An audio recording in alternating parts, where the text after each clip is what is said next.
Baby boomers are so interesting in that they have a very particular, very violent reaction to education, to understanding, to learning new things.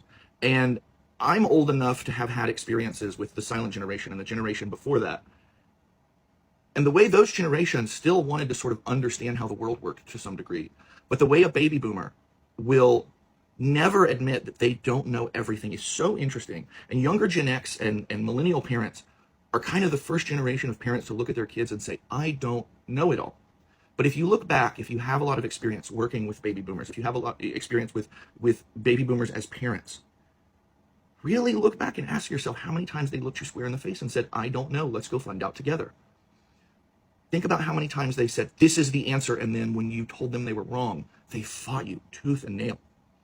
And we see this in the way that they want to believe these very convenient lies, right?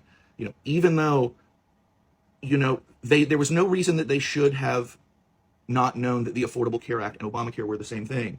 They threw a tantrum when Trump got elected because they found out that, well, why would they use two different words? Because your politicians wanted you to be angry at one thing and happy about another thing. They brought you the Affordable Care Act, but that Obamacare is really bad. We're seeing it right now, and I'm going to pick on Tennessee for a moment. Oh, well, I voted to get rid of handouts. I didn't want to get rid of my 10 care. I'm not on Medicaid. All of these other freeloaders are on Medicaid. Your 10 care is Medicaid. And at the end of the day, the real reason just seems to be their vile, violent dismissal of admitting they don't know everything and needing to learn a new thing. And you see this with big things. You see this with little things. I can remember being like 12 years old and arguing with boomer parents about like, hey, let me teach you to program the clock on the VCR. I don't need to know anything about all that. I don't need to, you go do it. And then now we have a generation of people that are being called by the IRS and sending them $1,000 in Apple gift cards because the IRS needed them to send $1,000 in Apple gift cards. And you can say it's lead paint or greed or whatever, but their intensely extreme dismissal of admitting they're wrong and their absolute lack of any willingness to learn anything. I saw someone on here yesterday complaining that the boomer generation is the rudest generation in public, and I just experienced it. I was at Ulta, I was next in line, and there was a older woman behind me. Cashier goes, come on over, and I start to walk over, and this woman literally almost hip checks me, walks in front of me, puts all her crap down, and I go, what? At first I was going to let it go, but you know what? I'm just tired of letting this go. Excuse me, I'm next in line, I said. She turns real rude and goes, I'm in a hurry. Then the cashier goes, no ma'am, she's next in line, please wait your turn. And this one grabs her stuff in a huff, stomps back like a child. I go, proceed. The cashier was fabulous to me. I apologize to her because why does she have to put up with this? Why is this generation like this? This is why they're called the me generation. They have no courtesy, no manners, no self-reflection. And it's not every single one of them, but it's a majority of the baby boomers. So then another cashier calls her over. She starts cashing out. She goes, can't you go faster? At that point, if I was the cashier, I would have thrown across the store and out. But that's me. The cashiers there were very gracious to her when she did not deserve it. And nobody in any type of line of work that deals with customers should put up with somebody acting like this. This isn't a bad day for this woman. You want to know why I know that? Because she felt entitled to just do it. So she's gotten away with doing it other places. Because most people would be kind and go, would you mind letting me go in front of you? I have to get out of here. I'm in a hurry. Yeah, fine, I will. But when you act like that, I'm not going to give you any grace. I know this generation acts like this because my own mother in that generation acts in certain ways. She would never have done that in a store, but holy... What is it with their generation? Stop it. You're not that entitled that you get everything you want because that's the way it's always been. Most of us are just getting tired of it. There's an increase in the number of people cutting off their parents, but there's one thing I've noticed about this trend. Has anybody else noticed that when an adult child chooses not to have a relationship with a parent, it's always, but it's your mom and dad. You only get one mom and dad. Why are you doing that? And it's never, wow, what could a parent have done to cause their child to make this decision but feel like it was the right one? It's never, what happened that made a grown adult feel like the need to walk away from the people who raised them? And it's definitely never, but they're your children. How can you treat them that way? Why is the weight placed on the child? Why is the burden of maintaining peace, preserving connection, and forgiving endlessly dumped onto the very person who's probably carrying the scars? No one ever stops to think maybe that parent wasn't a safe person. Maybe the parent was emotionally manipulative, abusive, dismissive, narcissistic, or just constantly absent when it mattered most. Maybe parent was just a title and not something they lived up to. And yet the child is the one questioned. The child is the one who's guilted, shamed, or gaslit. There's this automatic defense of the parent as if the role of parent comes with some lifetime immunity from accountability. But here's the truth. People don't cut off their parents typically for no reason. It's not impulsive. It's not heartless. It's usually the last result after years of trying, years of hoping things would change, years of therapy, tears, inner conflict. It's often deep, painful act of self-preservation. And yet society keeps asking the wrong question. Instead of why did you walk away, maybe it's time to start asking what happened that made staying impossible. Boomers, we are all lying to you every single day. Years ago, I was at a restaurant where a baby boomer was constantly carrying on about how her soda didn't taste right. And she was making such a spectacle of this, the few patrons that were in there at that time were getting annoyed. The waitstaff could clearly hear how pissed she was. It didn't taste right, it was this, it was that. Something was wrong, she just knew it. The bartender comes over and says, well, let us take this away from you. We're going to look into it. Hold on one moment. We're so sorry. A few minutes go by. They come back with a soda and they go, here, try this. Is this better for you? She tries it. It's so much better. It's perfect. She loves it. She then proceeds to sit at the bar and go, look, I knew something was wrong with the soda gun. I caught it. Look at me. Look at me. I figured it out. And this went on for a while. Whatever. Cut to a few days later. I'm back at the same restaurant. The bartender comes up to me and goes, hey, can I tell you something? Yeah, always. Bartender says, hey, remember that person with the drink that I swapped out? I'm like, yeah. Well, I didn't swap anything out. I pretended to, lied to her, and gave her a new straw. She drank the same drink she had in the beginning. And the reason the bartender was telling me this, because this woman was my own mother. I had to laugh because, bravo. Nothing was wrong with the soda gun. Nothing was wrong at all. Just another boomer making a problem that there wasn't a problem, because clearly it was absolutely fine the second time she tried it. It was just, I have to be difficult, I have to be entitled, and I have to have the attention on me the way I want it to be. That's when I realized other generations, we're all just lying to boomers because we're tired of trying to make them happy, because that's never going to happen. We're tired of the entitlement. We're tired of being ripped apart at jobs because you feel you deserve something different for whatever reason because of who you are or when you were born. That's how the bartender phrased it to me. We tend to see this a lot with that generation, so we just tell little white lies now. So I hope the baby boomers realize that they're probably just being told what they want to hear when they're out in public, just so we can get on with our days and not listen to you. Boomers, we're lying to you.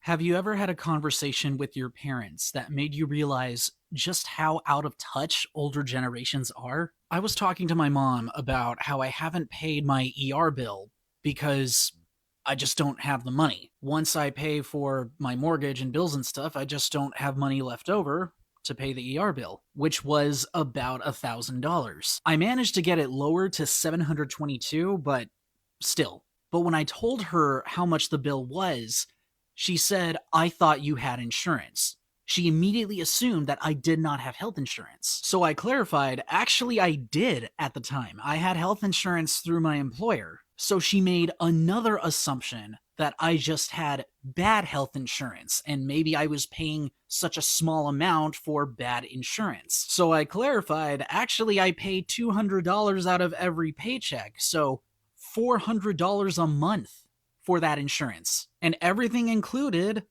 ended up being $722, and even then I had to talk them down to that. And her mind was blown. She acted like I was speaking Gaelic to her. Same conversation. She talked about how people in her field, younger people in her field of aviation, are going into $100,000 in college debt to get into that field. So I asked her, how much did you pay for college to get into aviation? And her exact words, I didn't really go to college. And I was stunned. I was silent because it blew my mind how she didn't understand the problem. Now, to clarify, when she said she didn't go to college, what she really means is that to become a pilot at the time was a lot different than today. Really, all you needed was an associate's degree that you could get at a community college. You could take a class a semester. And again, it blew my mind how she didn't understand the problem. Anyone else feel this frustration when talking to older generations that they just have zero idea how the world works today? I was just reading an article talking about the alarming surge of memory problems in young adults, and they're like questioning what are the reasons for it. My parents were talking about having kids and had lived in multiple apartments by my age, and I'm sitting here trying to figure out if America's still going to be around when I want to buy a home, let alone healthcare the way things are going. An increasing share of American adults, especially those under 40, say they are struggling with memory, focus, and decision making, according to a new study published in Neurology, the journal of the American Academy of Neurology. Yeah, dog, I too would develop neurological issues if I was 35 working a job that was considered a good living 10 years ago, but now leaves me with no free time for hobbies, and my phone becomes my hobby, where everything is short-lived, hyper-attention-seeking max stimulation determining what I want before I even know what I want. Anyone who voted yes to having memory, focus, or decision-making issues were labeled as cognitively disabled for this test. And between 2013 to 2023, the percentage of adults who were cognitively disabled rose from 5.3 to 7.4. Adults under 40 nearly doubled from 5.1 to 9.7. Adults aged 70 and older improved and lowered their percentage from 7.3 to 6.6. I wonder why those 70-year-olds were able to reduce their percentage so much. It's almost like they have almost all the money, the assets, the time to read and live life without certain stressors, and are generally more well off than literally everyone else. Yes, this is one study. Yes, these are also people who self-reported cognitive difficulties. No, this doesn't change any of the points I made in this video because the study was simply a springboard for the topics I am touching on. I have to make that clear because I've been getting bean souped by some combative cognitively declining individuals lately. So apparently, everyone's thinking job hunting still works like it did in 1974. It's adorable. Wrong, but adorable. First off, let's start with the first line I'm so sick of hearing. Just call them. Oh yes, Brenda, let me do that. Boomers out here be like, if you want the job, you have to call them every day. Okay. Let's say, for example, I called Target corporate headquarters in Brooklyn Park, Minnesota, and asked them if they got my application for a South Dakota store. This is how that would go. Ring, ring. Press 1 to be ignored. Press 2 to be hung up on. Press 3 if you wish to speak to a human. Just kidding. That option does not exist. In 2025, if you call about your application, the system literally goes, mark this applicant as unstable. It's not enthusiasm anymore, you guys. It's literally harassment. We're living in the age of AI hiring Thanos and not Jimmy from Hardware. The second line I cannot stand is, just walk in and ask for your manager.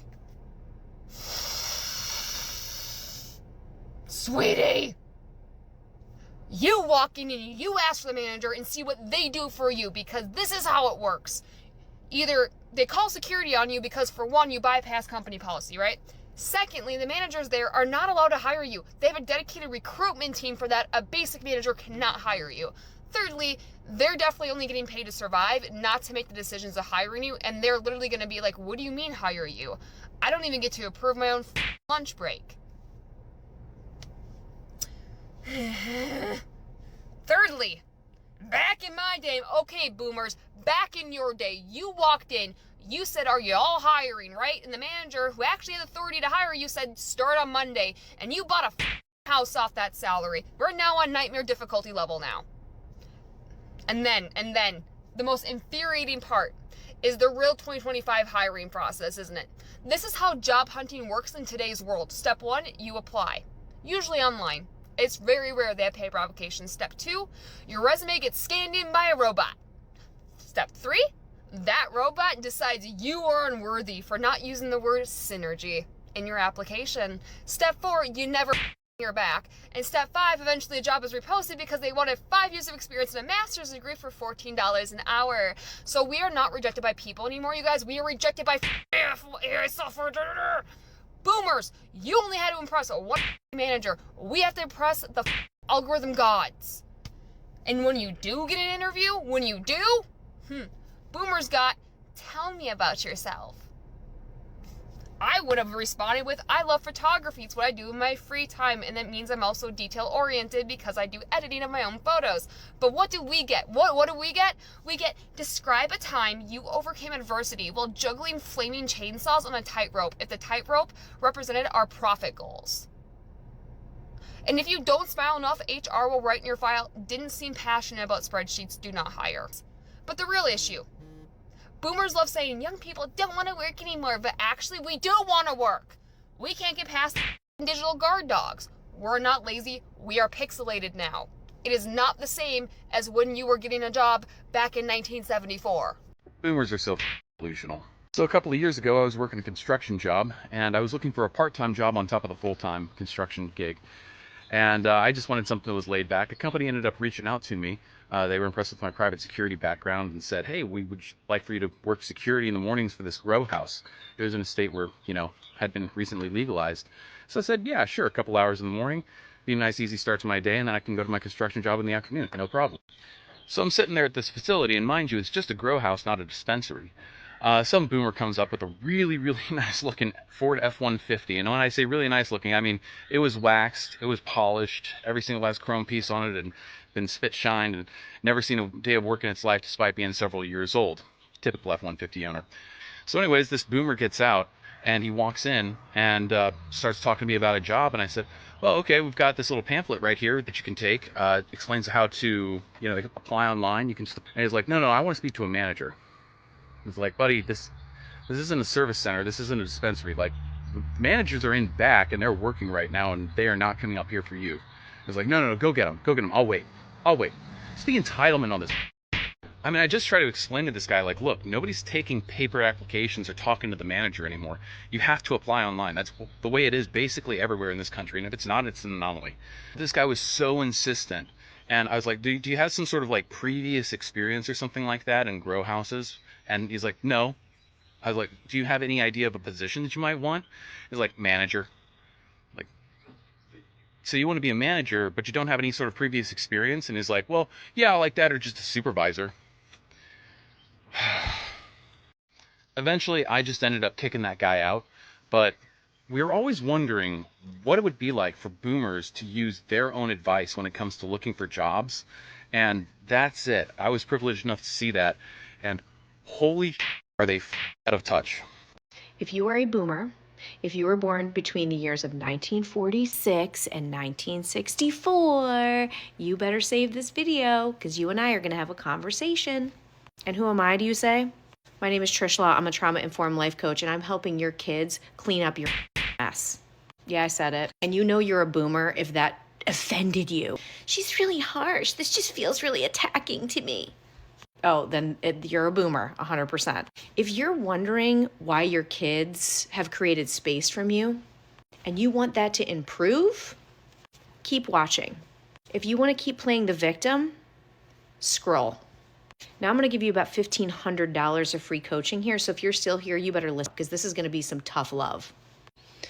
Over the past month or so, I've sat down with your kids and I've listened to them, desperate to heal, desperate to be happy, desperate to try to make sense of who they are. And here's a common theme that I hear from them. They say, I've got a lot of work to do. I had a lot of shit from my childhood. My parents were doing the best they could, and they had a lot of that they had to deal with in their childhood themselves. That's what they say about you. You know what else they say about you? That you don't take responsibility for anything. You don't try to get to know who they were. You don't take responsibility. You don't apologize. It's almost like you condone your behavior because some things happened to you and it was slightly less bad with your kids, and therefore you're somehow off the hook. And the amount of grace your kids are giving you and cleaning up the mess that you made while you take absolutely zero responsibility is mind-numbing to me. And then they say, well, my parents are upset because I'm creating space and I have boundaries and they have a hard time with it. And they sort of still triangulate and they still gaslight and they still play the victim. And your kids are trying to figure out how to heal and be your kid at the same time. And you have the audacity, the absolute audacity to feel offended when people create boundaries with you. The amount of grace you're being given, you do not deserve. And I'm just being honest with you because you're never going to heal if I don't tell you the truth. And if you want your relationship to improve with your kids, you better start taking some responsibility. You better remember that you are actually the parent. I don't care if your kid's 45, 46, 48, 50 years old. You are still the parent. They have probably done more work understanding you than you have done understanding you. These people are spending thousands of dollars on coaching and therapy to clean up a mess that you refuse to acknowledge. If you want that to get better, you need to start to clean up your side of the street right now. I don't care how old you are. You walk into a therapist's office and you say this: teach me how to take responsibility for my shit so I can improve my relationship with my kids. You're welcome.